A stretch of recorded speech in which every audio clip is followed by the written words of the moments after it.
Assalamualaikum warahmatullahi wabarakatuh. Today our group will present about product strategy in AirAsia. This presentation will be presented by me, Nur Anissa Imam binti Luqman Hakim, and my friends Nurul Ainul Hayat binti Khairil Anwar and Sofia binti Zaid. In this presentation, we will talk about 5 main things. And number 1 is introduction. What is product strategy? Number 2 is product service and classifications. Number 3, consumer versus industrial product. Number 4 is new product development. Number 5 is case study on AirAsia. We go to the introduction. What is product strategy? Basically, product strategy is a high-level plan that outlines what a company aims to achieve with its product and how it intends to achieve it. In other words, product strategy can be defined as a set of attainable goals and vision that work together to unite the team around the company's and consumer desired outcome. In general, product strategy are focused on 3 things. Number 1 is who the product will serve or personas. Number 2 is how it will benefit to the personas. And number 3 is what the company's long-term goals. Product strategy consists of 3 main components, which are market for the product and specific needs, key features and differentiator, and business goals for the product. Bismillahirrahmanirrahim. Assalamualaikum warahmatullahi wabarakatuh. My name is Sofia binti Zaid. I am the segment presenter. So we go to the classification of products and services. Actually, there is no two products are exactly alike and therefore each merits a unique marketing strategy. However, certain products carry similar characteristics in terms of price level, similarity between competing brands, and the way consumers approach them in the buying process. It is often useful to group these similar products into categories in order to help set up marketing strategies for each segment. This process is known as product classification. Within the category of consumer products, there are 4 main classifications.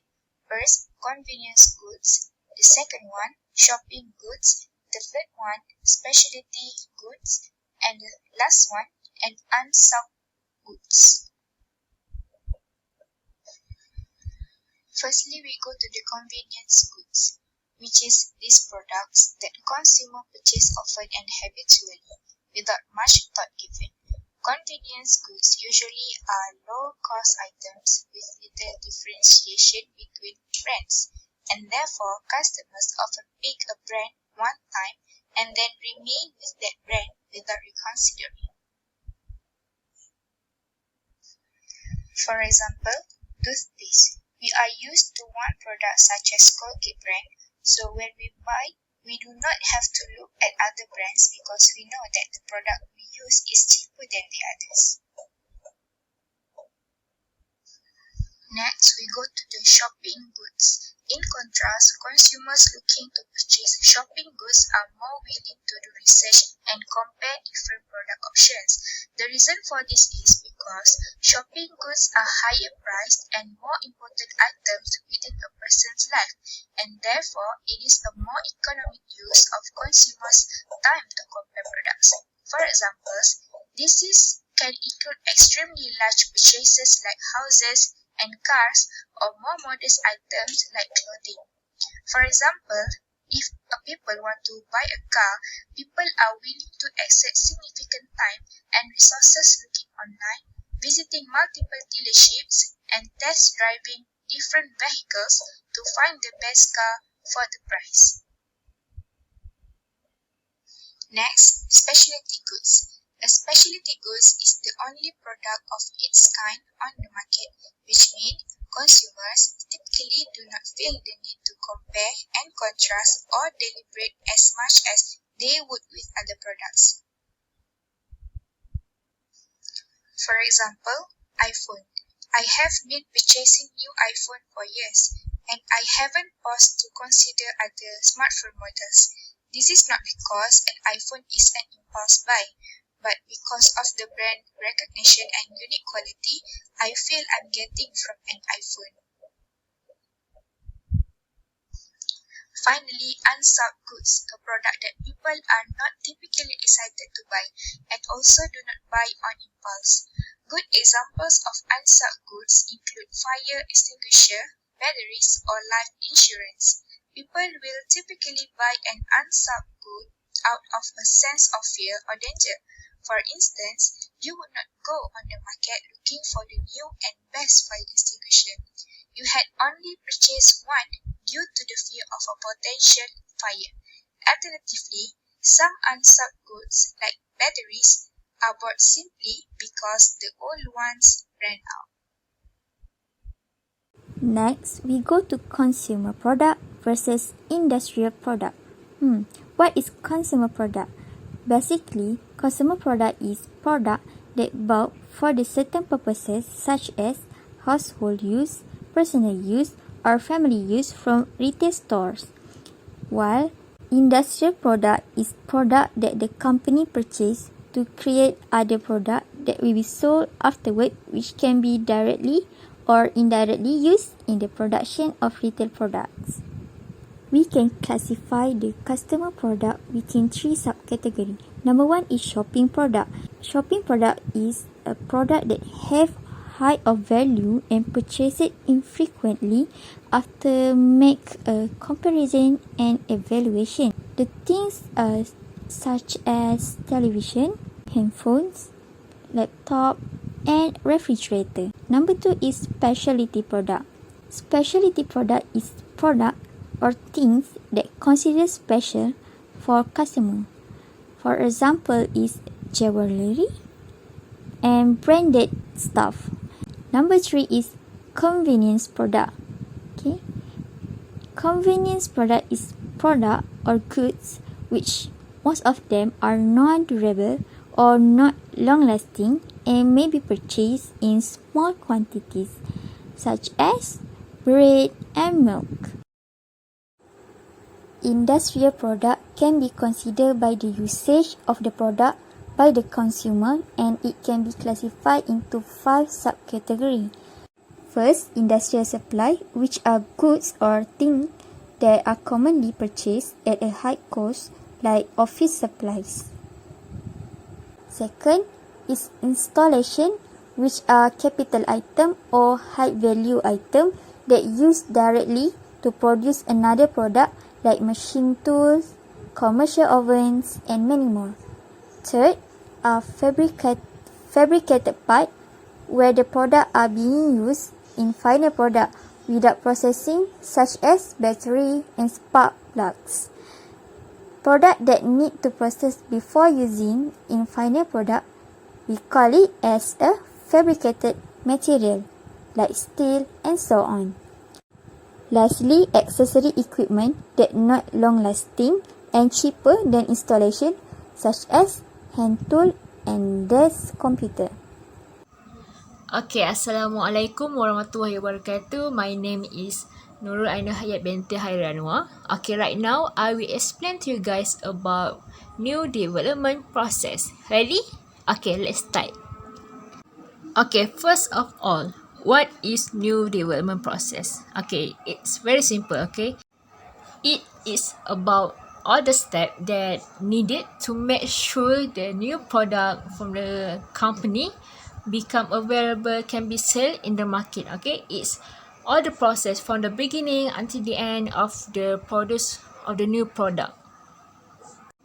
Okay, now let's look at the content, which is the process, or the process have 8 steps. Okay, and the first one is idea generation. Okay, idea generation is the starter, how the new product, the idea of the new product is easiest. Okay, we can get 2 sources to get the idea. The first one is an internal ideas that we can get from the person who works in the company, such as from the boss itself or the worker from the R&D team or more. And the second source is external idea. Okay, we get the idea from the outsider, such as our supplier, our customer also. So when they give maybe compliment or complain also, okay, we can produce the new idea, okay, to make a new product. Okay, the second step is idea screening. Okay, idea screening, in the easy word, we filter the idea, okay? We all the idea, okay, we choose the good ones only, okay? We choose the good one and remove the bad one, okay? We produce the product one by one, okay, a new product one by one, not at one time and produce a lot of it. No, okay, we produce by stage, one by one. So that's why we filter the good idea, only the good, the best idea, to make it as a new product. Okay, the third step is concept development and testing. Okay, in every product, in every produce of new product, the product must have the concept itself, okay? His own concept, okay, different from the other product.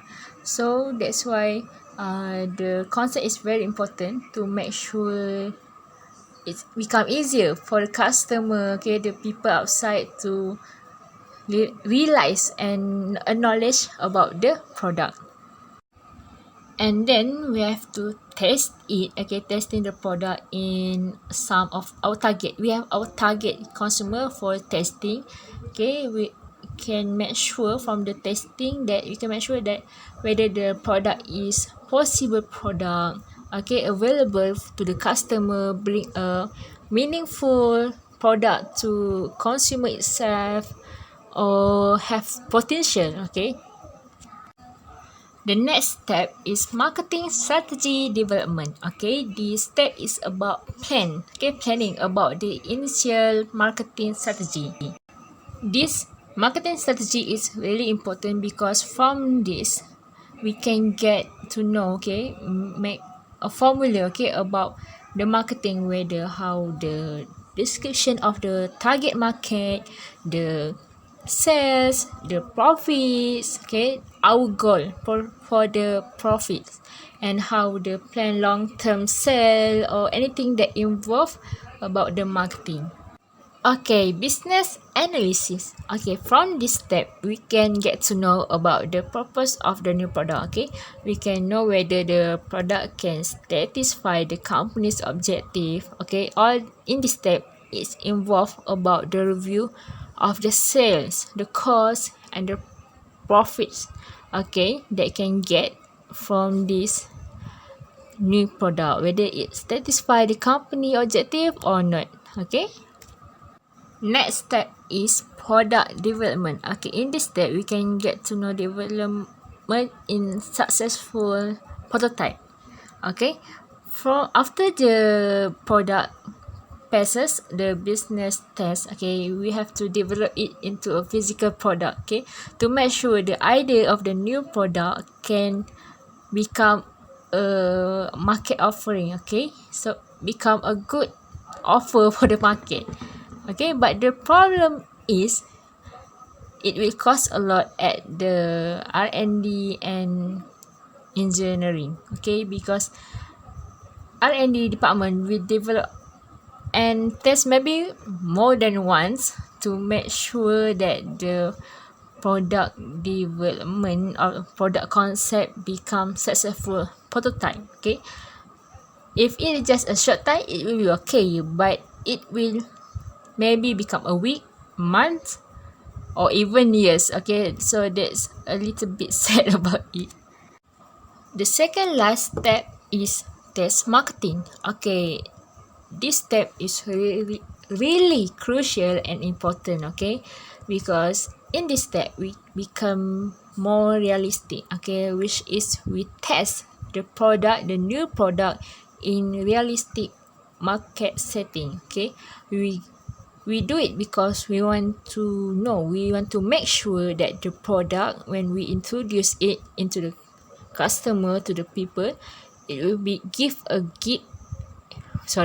it will give a good impact to the company and also the customer itself. The last step is commercialization. Okay, in this step, okay, we will get information from who? From the test marketing. Okay, they have done the test and they will give the information to the commercialization whether the new product can be launched or do not launch it. Okay, so in this step it about introduce it into the people about the new product. So it's very important, okay, because in this step it is the final decision, okay, to make sure the new product can be launched to the people, and it may be spend a lot of amount. Okay, we spend it on the advertising, okay, on the sale promotion and other marketing that we'll do to make the product become hit. Introduction of AirAsia Company. History of AirAsia Berhad. AirAsia Berhad was established by a Malaysian conglomerate which is DRB Highcom and took 3 years in 1993 and started its operation in the following 3 years. The company was bought by Tony Fernandez of Tune Air Sdn Berhad in 2 December 2001. Tony Fernandez bought AirAsia for RM1 as it had 40,000 debt back then. AirAsia started back its operation with 3 planes and launched new routes in 2002. Its domestic route business was expanded rapidly due to rise in prosperity in Malaysia and great potential of leisure and business travelers who seek for affordable transportation. The first international route was commenced in January 2004, which is flight from Kuala Lumpur to Phuket in Thailand. It is followed by flights to Singapore in February 2004 and to Indonesia, Macau, China, Philippines, Vietnam and Cambodia in 2005. AirAsia Berhad raised 717 million ringgit Malaysia by its initial public offering back in October 2004. The fund was utilized for its international expansion. It established joint venture companies in Thailand as AirAsia Thai, in Indonesia as AirAsia Indonesia, and in Philippines as AirAsia Philippines. Tony Fernandez also established AirAsia X for long-haul route to avoid direct competition with government's airline which is Malaysian Airlines. This is the icon changes from 1996 until now. The vision of AirAsia Berhad is to be largest low-cost airline in Asia and serving the 3 billion people who are currently underserved with poor connectivity and high fares. Next, the mission. Firstly, to be the best company to work for whereby employees are treated as part of a big family. Secondly, create a globally recognized Asian brand. Thirdly, to attain the lowest cost so that everyone can fly with AirAsia. Lastly, maintain the highest quality product, embracing technology to reduce cost and enhance service levels. AirAsia product strategy. AirAsia is one of the most popular low-cost airlines in Asia. AirAsia is an international air travel carrier which started its operations in Malaysia and has moved on to expanding its services in other countries in the Asian continent like India and Thailand. The low-cost air services are the basic product strategy in its marketing mix. AirAsia focuses on providing convenience to guests through competent services in line with industry expectation and offers frequent flights and reliable point-to-point connectivity. Over the years, it has enhanced its payment service options through efficient payment channels and facilities like ticketless service. Next issue is about bad customer service in AirAsia. As we can see in this slide, there are a few comments out of hundreds comments that I found at AirAsia support Facebook page. Most of them are complaint about they are unable to get a refund from AirAsia after they cancel their flight ticket. It shows that customer service in AirAsia are inefficient and not customer friendly. People give a low rating for their service as AirAsia's service does not satisfy the customer need. This problem led the founder of AirAsia, Tan Sri Tony Fernandez, to give explanation about the problem. He stated that they already made over 1.5 million refund and asked people to be patient as this pandemic give little impact on their financing. The other issues is the effect from COVID-19. Maybe some people do not see this as an issue, but for the AirAsia, it's become an issue because on the first quarter, only on the first quarter of 2020, they already lose more than 800 millions. Okay, on the first quarter, not in addition with the second quarter, but on the first quarter. So they have to terminate many of their workers, their pilot, okay, their stewardess, the steward, and many workers there have been terminated. And among the pandemic times, the airlines have become lower the user of the customer because people are afraid to go out, and some of the places and some of the airlines need to be cut off the close to make sure prevent the pandemic become more bigger. But the AirAsia company did not give up and did not see this as a end for them. So they will make a resume of their operation in phases and more focus in domestic market. So it can help them to cover up their loss in the first quarter of 2022. To make sure that the new product of our company can become more good in the future. Okay, when we have the good strategy and the good systematic, it can help us to become much more better. And we also get to know that the success that AirAsia get it from their self, came from their self. Okay, they really work hard, okay, pay all the debt that they have and follow all the strategies really good, okay, did not give up. So it's really important to the company and become a role model to the other company too. Okay, now everyone can fly. Thank you.